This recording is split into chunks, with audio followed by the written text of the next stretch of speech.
உங்க வாழ்க்கையிலும் உங்க விசுவாச கர்த்தர் மேல இருக்கணும். எவ்வளவு தட்டனை வந்தாலும் விசுவாசத்தை விட்டுவிடக் கூடாது. கர்த்தனை காக்கிறவர் என்னை காக்கிற உறங்குவதும் இல்லை தூங்குவதும் இல்லை, பகலிலே வெயிலாகிலும் இரவிலும் என்னை சேதப்படுத்துவதில்லை, அவை ஒன்றை என்னை சேதப்படுத்த மாட்டாது. நான் சர்ப்பங்களின் தேள்களையும் மிதிப்பேன், சத்துருவின் சகல வல்லையும் மேற்கொள்ளுவேன். கர்த்தர் அதிகாரம் கொடுத்திருக்கிறார், ஒன்று சேதப்படுத்த மாட்டாது. என் மேல் கை போடுவதில்லை, தீங்கு என்னை தொடர்வதில்லை, சாத்தான் என்னை ஜெயிப்பதில்லை என்று விசுவாச அறிக்கை செய், ஜெயம் எடுக்கணுமே தவிர விசுவாசத்தை விட்டுவிடக் கூடாது. உங்க வாழ்க்கையில எவ்வளவு திரட்டனை வருது இல்ல?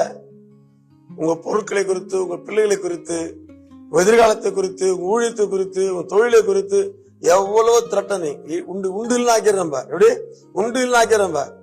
என்ன செய்யறோம்? கோபம் எழும்புது பார், என்ன பண்றேன் பார், பயந்து நிக்கிறீங்கல்ல.